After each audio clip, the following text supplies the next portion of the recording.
Dito sa Papa Dudut Stories, ikaw ay hindi nag-iisa.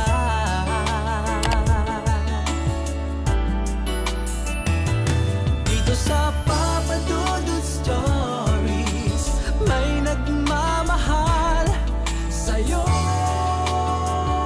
Maraming nagagawa ang pag-ibig sa buhay natin. Pwede nitong gawing matalino o bobo ang isang tao. At pwede ring dumating sa punto na maging bulag na tayo sa kasinungalingan ng iba. Dear Papa Dudut, hi po pati na rin po sa mga nakikinig ngayon. Itago nyo na lamang po ako sa pangalang Yvette. 26 years old, taga Iloilo at nagtatrabaho sa paggawa ng sapatos dito lang din sa amin. 4 pala kaming magkakapatid at ako ang pangalawa, Papa Dudut. Nasa high school ako at college naman si ate nang mamatay si Papa nang dahil sa sakit niya sa atay. Mula noon ay medyo naghirap na ang buhay namin. Huminto sa pag-aaral si ate at nagtrabaho sa Maynila. Nang makatapos naman ako ng high school ay sumunod ako sa kanya na magtrabaho doon. May 2 taon nang lumipas nang magdesisyon si ate na magtrabaho sa abroad para hindi na kami nahihirapan sa pagpapadala ng pera kay nanay sa probinsya. Sa Singapore siya noon pumunta at namasukan bilang domestic helper. Hindi nga nagtagal, Papa Dudut, ay niyaya na rin ako ni ate na magtrabaho sa abroad kasi may kilala raw siya na pwedeng makatulong para mapadali ang proseso ng mga papeles ko.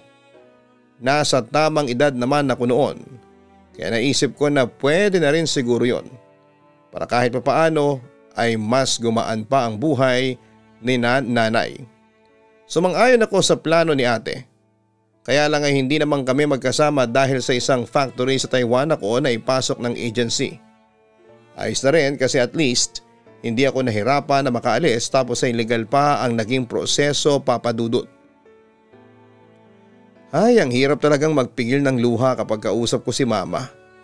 Bulong ko pagkatapos kong makausap si mama sa video call. Uy Yvette, bakit umiiyak ka? Ito ang tissue. Pag-abot ni Kelvin sa akin ng tissue.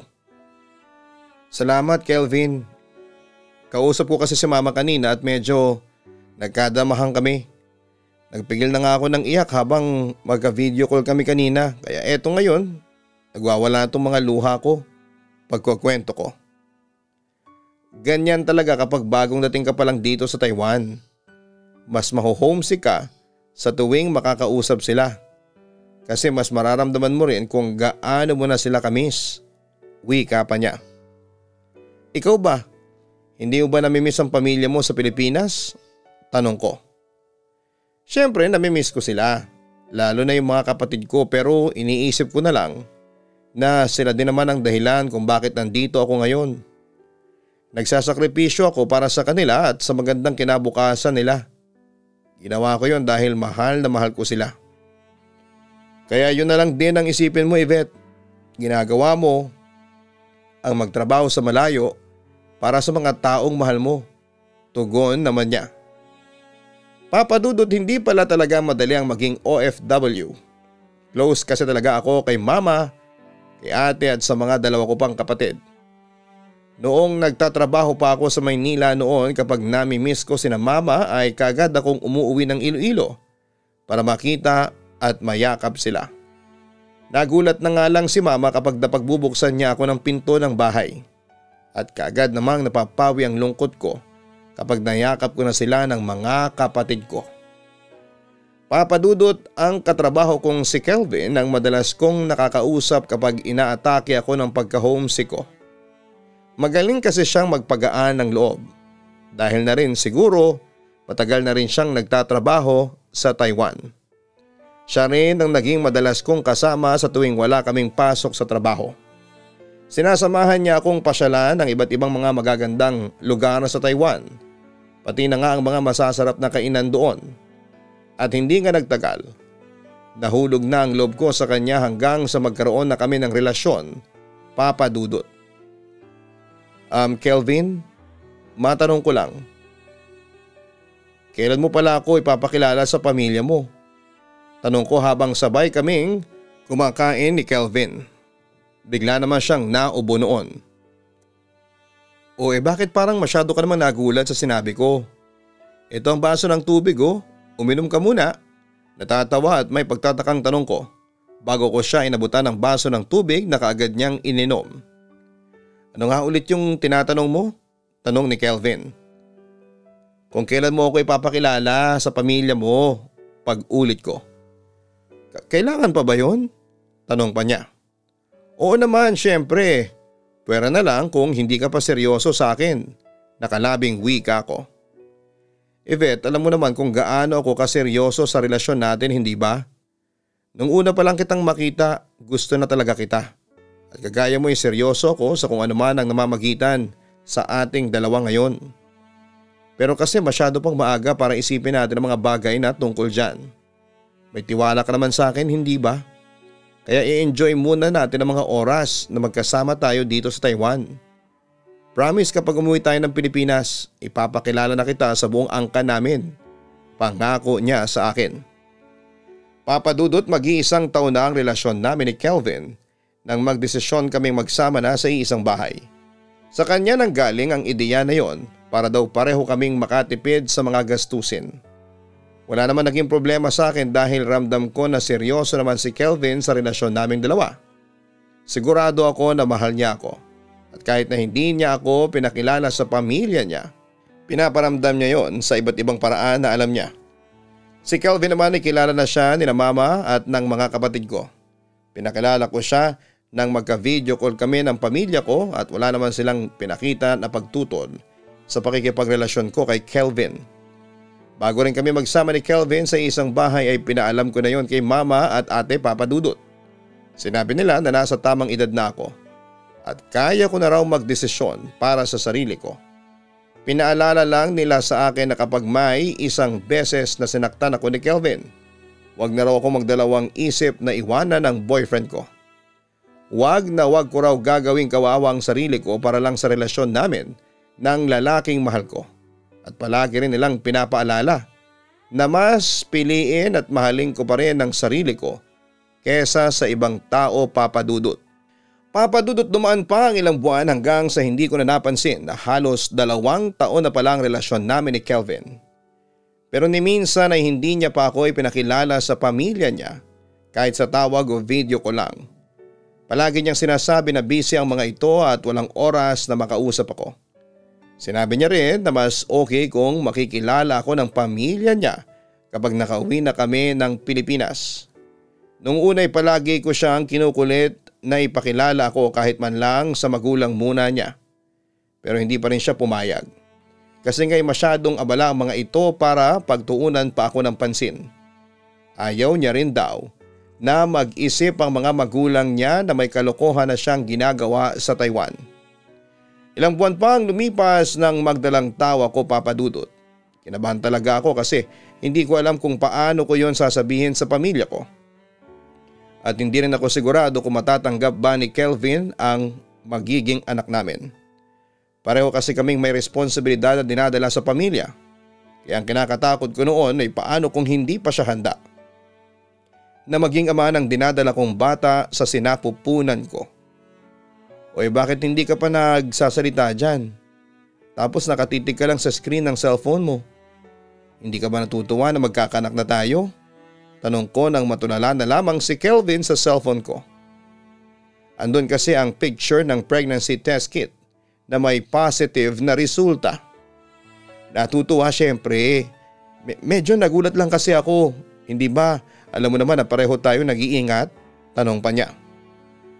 May oras na hindi ka nakakapag-condom kapag may nangyayari sa atin.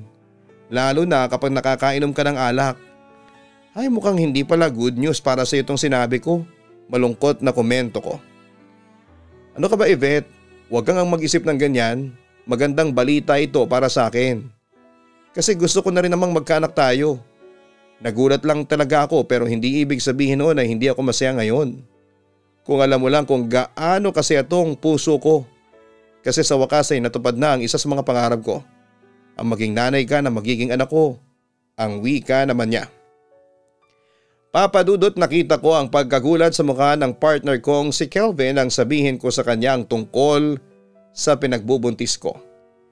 Inaasahan ko na rin yon kasi kahit naman ako ay nagulat at natakot nang makita ko ang resulta sa ginamit kong PT kahit nagsasama na kaming dalawa sa isang bahay. Sinusubukan naman naming mag-ingat sa tuwing may mangyayari sa amin para hindi ako mabuntis.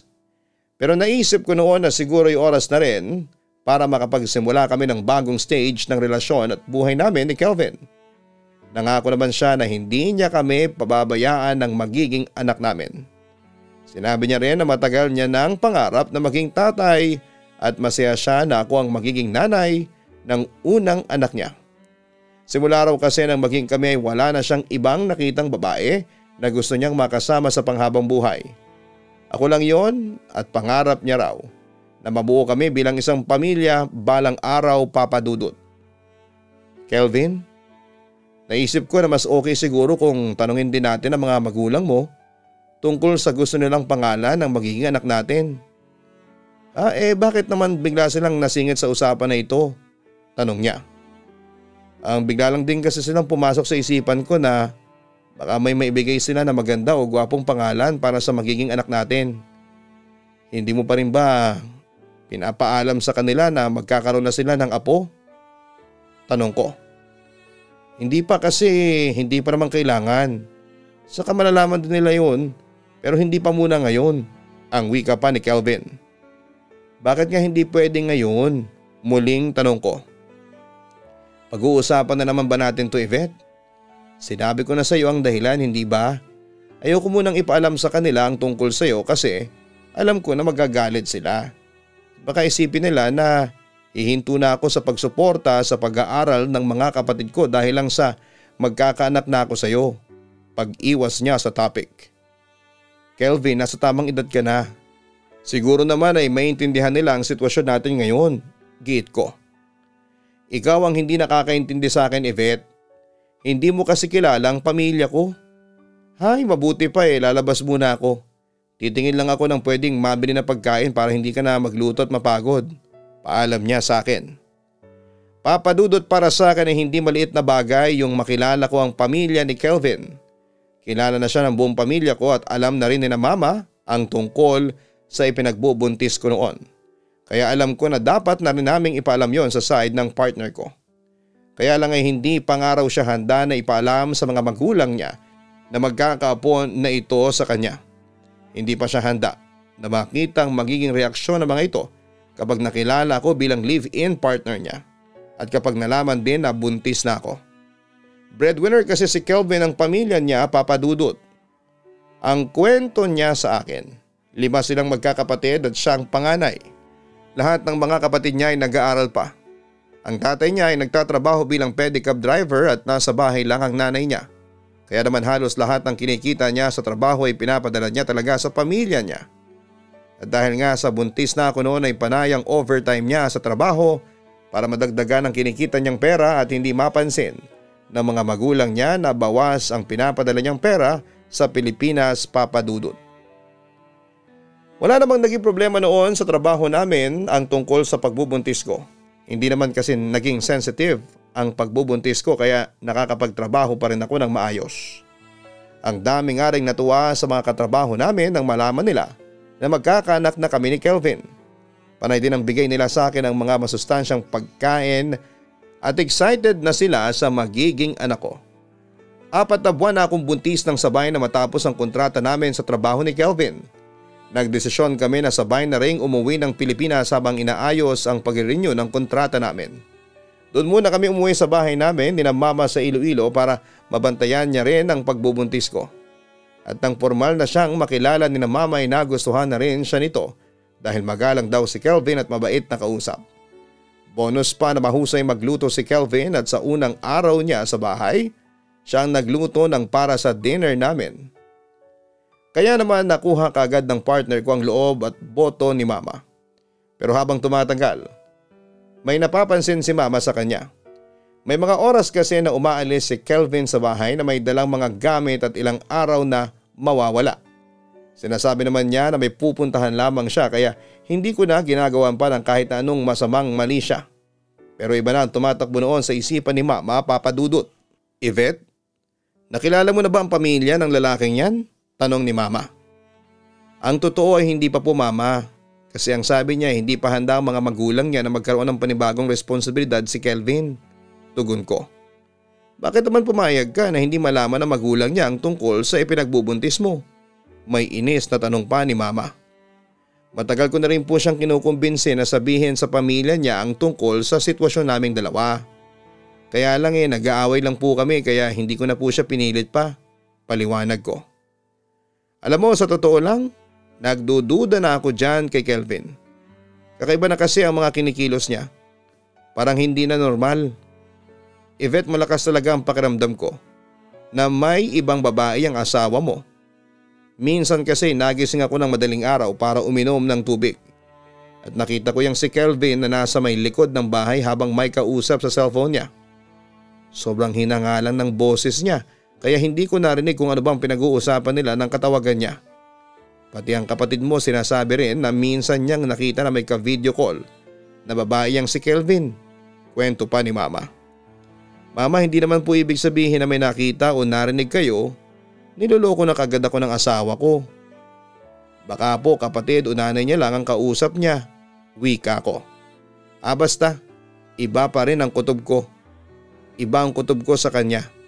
Kaya kung ako sa'yo, huwag kang masyadong magpapaniwala sa mga sinasabi niya. Dahil baka mamaya ay may ibang babae na pala talaga siyang kinakalokohan, ang sabi pa ni Mama. Papa Dudut, hindi lang naman si Mama ang may kakaibang nararamdamang kutob tungkol sa live-in partner ko na si Kelvin. Matagal ko nang napapansin noon ang mga kakaibang kinikilos niya. Yung mga kinakausap niya sa tawag habang mahina ang boses niya na para bang ayaw iparinig sa akin ang mga sinasabi niya. Tapos ay dumagdag pa yung pag-alis-alis niya sa bahay namin tuwing Sabado. Tapos ay babalik siya ng Lunes o Martes ng gabi. Ang sabi niya nung una ay may naasikaso raw siya na negosyo na malapit lang sa lugar namin. Tapos nagbago na ang dahilan niya at sinabi niya na tungkol naman daw sa pagre-renew ng kontrata sa trabaho sa Taiwan ang pinupuntahan niya. Kaya ilang araw siyang nawawala. Hindi ko alam kung parte lang ba ng pagbubuntis ko ang kutob na nararamdaman ko na may ibang babae ang partner ko. Dumagdag pa ang mga napapansin ni Mama sa kanya. Pati na rin ng mga kapatid ko. Alam daw nila na may tinatago si Kelvin na bagay na dapat ko nang malaman noon.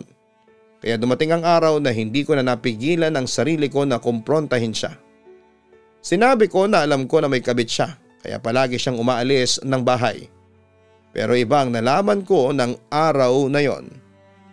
O sige, gusto mo talagang malaman ang katotohanan? Aaminin ko na, Yvette, wala akong kabit dahil may asawa ko.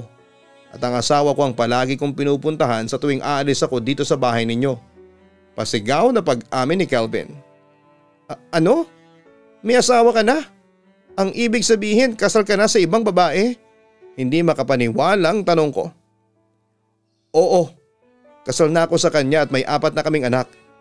Hindi totoo yung sinasabi. Yung sinasabi ko tungkol sa mga magulang o kapatid ko dahil matagal na akong ulila. Pero maniwala ka sa akin. Kahit kasal na ako ay ikaw pa rin ang mahal ko, ang wika niya.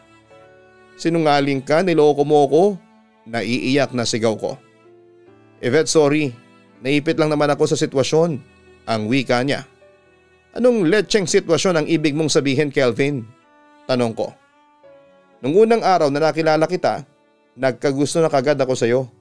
Hanggang sa tuluyan na kitang minahal kaya natakot ako na sabihin sa iyo ang katotohanan. Kasi ayoko mawala ka sa akin, Yvette. Tugon niya. Kaya ginawa mo lang akong kabit mo at sinabay mo ako sa asawa mo, ganon? Napakahayop ng ugali mo, Kelvin. Napakasinungaling mo. Napakasama mo. Sigaw ko. Yvette, sorry. Sorry talaga. Minahal naman talaga kita, patawarin mo na ako. Pagsusumamo niya. Gusto mong umalis, hindi ba? Ayan na ang mga gamit mo. Umalis ka na rito sa bahay namin. Dalhin mo na lahat ng mga gamit mo at huwag na huwag ka nang babalik. Sigaw ko habang inihahagi sa kanya ang mga gamit niya. Yvette, please, huwag mong gawin sa akin to. Ang totoo ay bala ko na rin namang iwanan ng asawa ko para sa iyo. Kasi ikaw ang mahal ko. Ikaw at ang magiging anak natin. Pakiusap niya. Hindi mo siya iiwanan, Kelvin. Babalik ka sa kanya. O kung gusto mo talaga siyang iwanan, sige, bahala ka. Wala na akong pakialam, pero eto ang tandaan mo. Kahit na ano pang gawin mo o sabihin mo, hindi ka na makakabalik pa sa buhay ko. Kaya umalis ka na dahil ayoko nang makita yung hayop mong pagmumuka, pagmamatigas ko.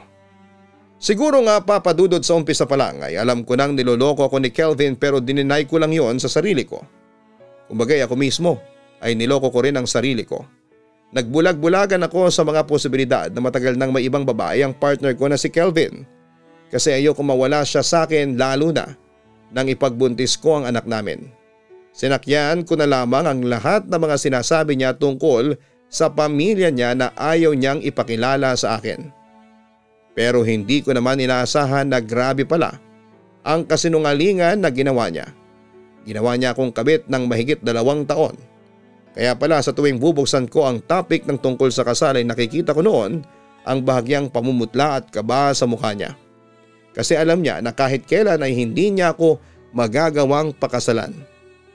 Ang malala pa doon ay ang nalaman ko na tungkol sa pagiging bulag ng asawa niya.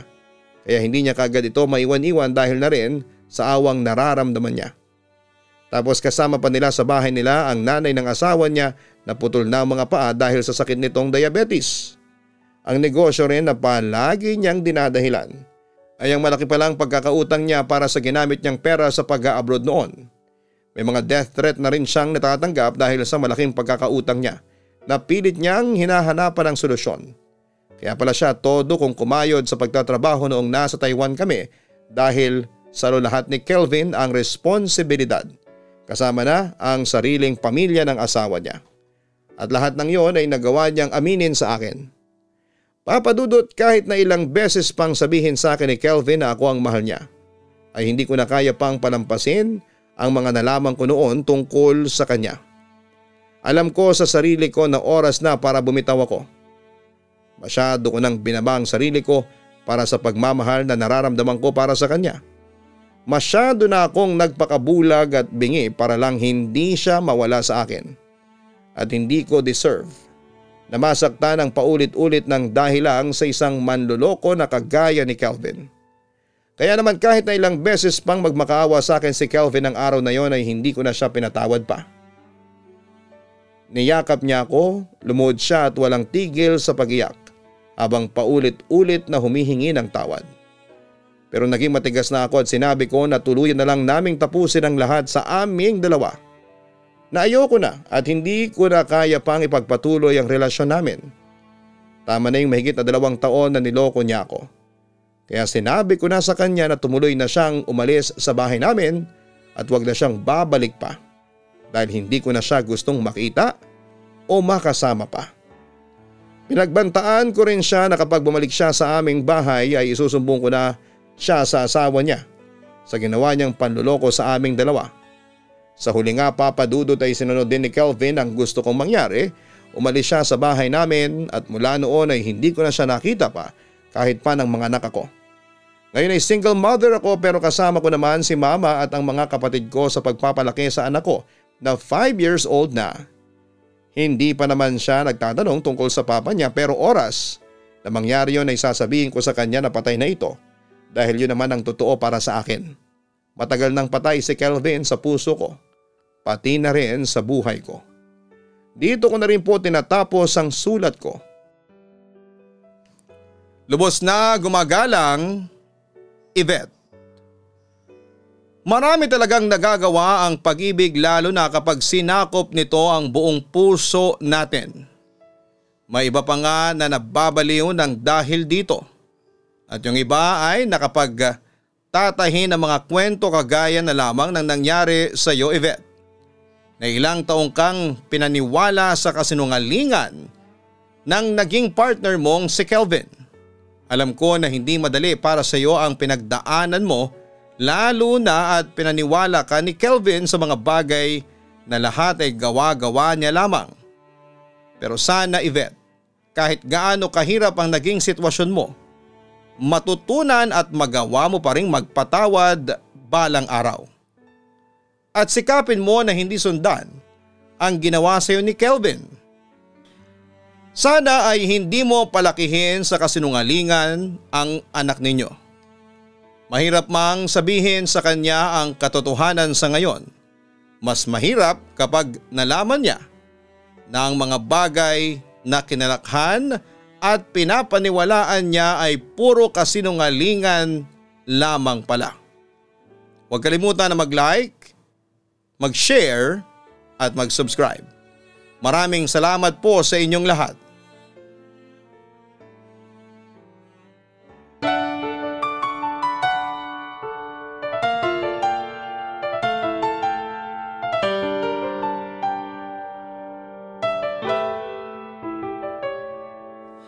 Ang buhay ay mahiwaga, laging may lungkot at saya. Sa Papa Dudut Stories, laging may karamay ka.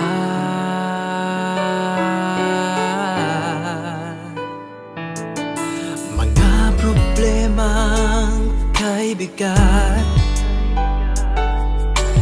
dito ay pakikinggan ka. Sa Papa Dudut Stories, kami ay iyong kasama. Dito sa Papa Dudut Stories, ikaw ay hindi nag-iisa.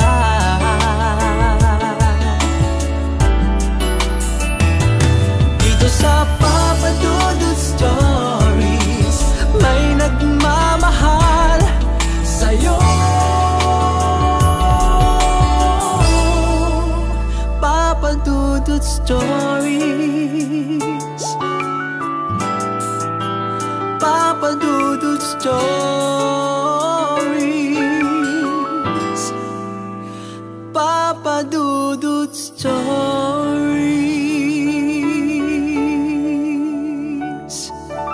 Hello mga ka-online, ako po ang inyong si Papa Dudut. Huwag kalimutan na mag-like, mag-share at mag-subscribe. Pindutin ang notification bell para mas maraming video ang mapanood ninyo. Maraming salamat po sa inyong walang sawang pagtitiwala.